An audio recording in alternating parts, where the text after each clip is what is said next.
துலாம் ராசி நேயர்களுக்கு நிகழ இருக்கக்கூடிய சுக்கிர பெயர்ச்சி என்ன மாதிரியான நன்மைகள் எல்லாமே ஏற்படுத்த கொடுக்க இருக்கின்றது, கிரகநிலைகளின் ரீதியாக அமைய இருக்கும் சாதகங்கள் என்ன, பாதகங்கள் என்ன, மேலும் என்ன மாதிரியான முன்னேற்றங்கள் எல்லாமே உங்களுடைய வாழ்க்கையில் ஏற்பட இருக்குது. குறிப்பாக துலாம் ராசி நேயர்களை பொறுத்த வரைக்கும் 12 ஆண்டுகளுக்கு ஒரு முறை மட்டுமே நிகழக்கூடிய இந்த சுக்கிரன் மற்றும் குருவினுடைய இணைவு தற்போது ஏற்பட்டு இருக்குதுங்க. இந்த இணைவு உங்களுக்கு ராஜயோக பலன்களை வாரி வழங்க இருக்கின்றது. அந்த வகையில் உங்களுடைய வாழ்வில் குடும்ப சூழ்நிலை ரீதியாகவும் உத்தியோகம், தொழில், வியாபாரம், கலைத்துறை, அரசியல் துறை, மாணவ மாணவிகள், விவசாயத்துறையினர், பெண்மணிகள் என அனைவருக்குமே என்ன மாதிரியான நன்மைகள் எல்லாமே ஏற்பட இருக்கு என்பது குறித்தான முழுமையான பதிவு தான் இந்த ஒரு வீடியோவில் நாம் விரிவாக பார்க்க போகின்றோங்க. அது மட்டும் இல்லாமல் உங்களுக்கு அதுக்கு முன்னாடி நம்ம சுக்கிர பகவானை பற்றி தெளிவாக பார்க்கலாங்க.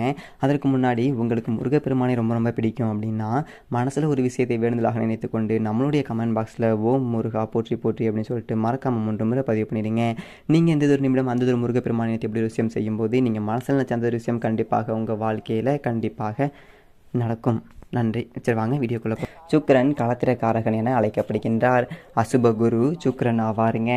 உலக இன்பங்களுக்கும் ஆடம்பர வாழ்க்கைக்கும் அமோகமான ஒரு வாழ்க்கைக்கும் சுக்கிரன் தான் காரணமாகிறாருங்க. காம இச்சை, வாகனம், ஆடைகள், ஆபரணங்கள், அலங்காரம், வாசனை திரவியங்கள், சங்கீதம், அழகு, வியாபாரம், நடனம், நடிப்பு ஆகியவற்றிற்கு காரணம் சுக்கிரன் ஆகின்றாருங்க. இவருக்கு 7ஆம் பார்வை மட்டுமே உண்டு. 64 கலைகளுக்கும் அதிபதி சுக்கிரன். காதல், சுகபோகம் இவற்றிற்கு அதிபதி சுக்கிரனே. ஜோதிடத்தின்படி களத்திரக்காரகன் சுக்கிரன். இவனே வாகனங்களுக்கும் அதிபதியாகின்றார். ஜனன உறுப்புகளை காப்பவனும் சுக்கிரன் தாங்க. சிற்றின்பத்தை நுகர வைப்பவனும் சுக்கிரன் தாங்க. உடல்ல வீரியம் இவன். அடிமணி, ஆபரணம் சுக்கிரன் அருள் இருந்தால் மட்டுமே சேருங்க. கிழக்கு திசை சுக்கிரனுக்கு உரிய திசை. இந்திராணி இவருக்கு அதிதேவதை. இந்திர மருத்துவன் பிரத்யேக தேவதை. வைரம் சுக்கிரனுக்கு உகந்த ஒரு ரத்தினம். கருடனே சுக்கிரனுடைய ஒரு வாகனம். கலைக்கு காரகன் சுக்கிரன். பரணி, பூரம், பூராடம் இன்னும் பல நட்சத்திரங்களுக்கும் நாயகன். ரிஷபம், துலாம் ஆசி வீடுகள். மீனம் உச்ச வீடு. கன்னி நீச்ச வீடு. சுக்கிரன் சந்திரனுடன் கூடி பலமுடன் 10ல் இருந்தால் நடிப்பு கலையில் தேர்ச்சி பெற்று குறிப்பிட்ட ஒரு ஜாதகர் அல்லது ஜாதகக்கார நட்சத்திர ஸ்தானம் பெற்று அவ்வகையில் அதிர்ஷ்டசாலியாக திகழ முடியுங்க. லக்கணம் என்பது எதுவானாலும் சரி, சுக்கிரன் 10வது வீட்டில் தனித்திருப்பவரானால் நிச்சயமாக கலைத்துறை ஒன்றில் சாதிக்கக்கூடிய ஒரு விஷயமாகும். அதனால் மற்றவரை பரவசப்படுத்தக்கூடிகின்ற ஒரு ஆற்றல் என்பது அமைந்த வகையில் அதிர்ஷ்டம் பெற முடியுங்க. பொருட்களை வாங்குவதும் விற்பதும் இன்றைய வாழ்வியலில் முக்கியமான ஒரு தொழிலாகும். இந்த தொழிலில் வலிமையை ஏற்படுத்துவார் சுக்கிரன். சுக்கிரன் பலம் பெற்று இருந்தால் காதலில் வெற்றி கிடைக்கும். ஒருவரது ஜாதகத்தில் சுக்கிரன் தசா காலம் என்பது நடக்கும்போது நல்லதொரு முறையில் வாழ்க்கையில் அனுபவிக்க வேண்டிய சிற்றின்பம், பேரின்பங்களுக்கு வழிவகுப்பாருங்க. குறிப்பிட்ட ஒரு நபரை பார்த்து இவர் ஜென்டில்மேன் என்று சொன்னால் அவர் ஜாதகத்தில் சுக்கிரன் சிறப்பாக அமைந்துள்ளார் என்ற அர்த்தம்ங்க. லக்கணத்திற்கு 4ல் ஆட்சி உச்சம் பெற்று அமர்ந்தால் நட்பு பெற்று அமைந்திருந்தாலும் வண்டி, வாகனம், செல்வாக்கு, அந்தஸ்து ஆகியவை அற்புதமாக அமையுங்க.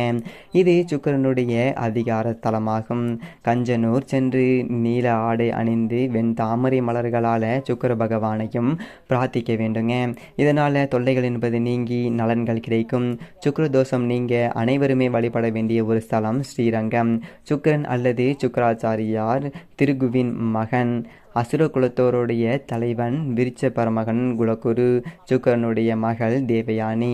மருமகன் யயாதி. வெள்ளி கோள் என அடையாளப்படுத்தப்பட்டுள்ளதுங்க. சுக்கிரன் என்பதற்கு தெளிவு, தூய்மை, பிரகாசம் ஆகியவற்றிற்கான நவகிரகங்களில் ஒருவருங்க. தேவகுரு பிரகஸ்பதி இவருடைய உடன் பிறந்தவர். பிரகஸ்பதியினுடைய மகன் தசன் இவர்களுடைய சீடர்களில் ஒருவர். சுக்கிர பகவான் சுபமான ஒரு யோகக்காரகன் எனப்படுவாருங்க. உலக வாழ்க்கையில் எத்தனை சந்தோஷங்கள் என்பது தேவையோ அவை அனைத்தையுமே நமக்கு தருபவர் சுக்கிர பகவானுங்க. குறிப்பாக மகிழ்ச்சியான மன வாழ்க்கை, குழந்தை பேர் அளிப்பவர் சுக்கிரனுங்க. அதற்கு அடிப்படையான ஒரு தாம்பத்திய வாழ்க்கை மகிழ்ச்சியாக இருப்பதும் இவரது அனுகிரகத்தால் தான். சுக்கிர யோகம் அடித்தால் ஒருவர் குபேரனை மிஞ்சிய ஒரு யோக வாழ்க்கையை மேற்கொள்வார் என்கின்றது சாஸ்திரம். சுக்கிர பகவானுக்கு உரிய சுக்கிர வாரத்தில் சுக்கிர ஓரையில் சுக்கிர பகவானை பிரார்த்திப்பதும் வழிபடுவதும் விசேஷமானது என்கின்றது ஜோதிட சாஸ்திரம்.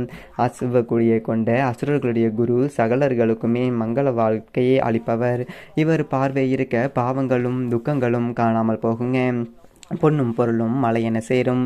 கடன் தொல்லைகள் நீங்காத தரித்திரம் எல்லாமே சொல்லாமல் போகும் என்கின்ற ஒரு புராணங்கள் என்பது நீலம், துருகு, பார்க்கவன், ஜுசி, போகி, மகிழன், கவி, அசுபகுரு, சுபர், களத்திரக்காரகன், மலைக்கோள் என்றெல்லாம் போற்றப்படுபவர் இந்த சுக்கிரனுங்க. சுக்கிர பகவான் மாய மந்திரங்களுக்கும் தந்திர வித்தைகளுக்கும் அதிபதி என்பதால தீய சக்திகளுக்கும் எதிர்மறை எண்ணங்களுக்குமே அஞ்சுபவர்களுக்கு சுக்கிர வழிபாட்டால் பலன் என்பதை பெறலாங்க.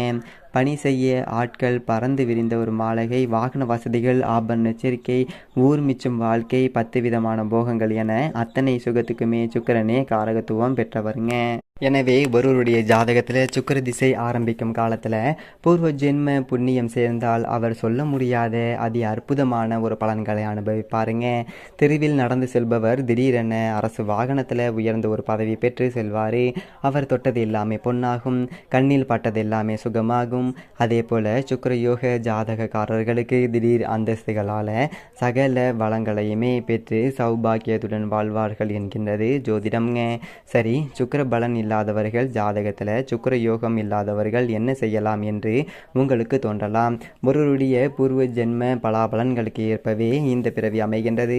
அந்த வகையில் ஒருவருடைய ஜாதகத்தில் சுக்கிர பலம் இல்லை என்றாலோ அல்லது சுக்கிர திசையை சந்திக்க முடியாது என்றாலோ கவலை வேண்டாங்க. அவர்களுக்கு இறை வழிபாடும் பரிகார வழிபாடும் பலன் கொடுக்கும் என்கின்றது ஜோதிடம்ங்க. இறைவன் அனுகிரகத்தால் பூர்வ ஜென்ம வினைகளுக்காக அசுப பலன்கள் என்பது குறையும் போது சுபிச்ச பலன்களும் சுக்கிர யோக வாழ்வும் கை கூடி வருங்க. சுக்கிர யோகம் என்பது கூடி வர வேண்டும் என்பதுதான் எல்லோருடைய ஒரு ஆசையாக இருக்கும். சுக்கிரன் பாவ கிரகங்களோடு சேர்ந்து இருந்தாலோ அல்லது பாவ கிரகங்களுடைய பார்வை பட்டாலோ ஒருவருக்கு தோஷமான பலன்கள் உண்டாகும். இதை சரி செய்ய சுக்கிரனுக்கு கிரக சாந்தி செய்ய வேண்டும் என்கின்றது ஜோதிடம்ங்க. இதற்கு சுக்கிர சாந்தி என்று பெயருங்க. உண்மையில் சுக்கிரனுக்கு செய்யக்கூடிய பரிகார பூஜையில் சுக்கிரனுக்கு மட்டும் சாந்தி செய்வதில்லை. குறிப்பிட்ட ஜாதகக்காரருக்கு எந்ததொரு பாவகிரகம் தொந்தரவு தருகின்றதோ அதற்கும் சேர்த்து சாந்தி செய்வார்கள். உதாரணமாக சுக்கிர திசையில் சூரிய புக்தி இருந்தால் தலை, வயிறு, கண் தொடர்பான உபாதைகள் வருங்க. சுக்கிர திசையில் சந்திர புக்தி இருந்தால் பணத்துக்கு கஷ்டம் என்பது இருக்காது. ஆனால் வாதம், பித்தம், ரோகம் உருவாகும். செவ்வாய் புத்தி இருந்தால் குடும்பத்தில் கலகம் உண்டாகும். கேது புக்தி இருந்தால் அதாவது அபகீர்த்தி என்பது வருங்க. எதிர்பாராத வகைகளில் உபத்திரம் என்பது உண்டாகும்.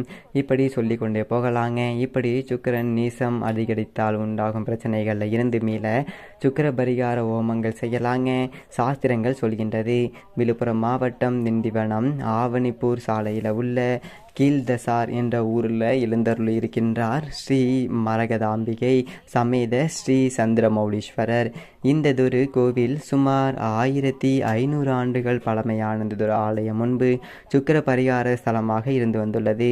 அசுப குருவான சுக்கிரன் மகாபலியினுடைய தானத்தை தடுத்து வாமன பெருமாளினுடைய காரியத்துக்கு இடையூறு செய்த பாவம் என்பது நீங்க சுக்கிர பகவானுக்கு உள்ள சந்திர கீர்த்தத்தில் நீராடி வழிபட்டார் என்று கூறப்படுகின்றது புராணம். ஈசனுடைய கருணையால பாவம் நீங்கிய சுக்கிரன் பெரும் வரங்களை பெற்றார் என்றும் சகலருக்குமே நன்மைகளை வழங்கக்கூடிய தேவகிரகமாக இவ்வளவு மேன்மைகள் கொண்ட சுக்கிர பகவான் மீனராசியில் இருந்து பயிற்சியாகி மேச ராசியில் குருவோடு வந்து இணைய இருக்கிறாருங்க. இந்த இணைவு என்பது துலாம் ராசி நேயர்களுக்கு மேலும் என்ன மாதிரியான நன்மைகள் எல்லாமே வாரி வழங்க இருக்கின்றது என்று பார்க்கும்போது ராசிநாதன் உச்சம் அடைவதும் அவரோடு பாக்கியாதிபதி புதன் இணைந்திருப்பதும் 11ஆம் இடத்து சூரியன் இணைந்திருப்பதும் நல்லதொரு அமைப்பு என்று தாங்க சொல்ல வேண்டும்.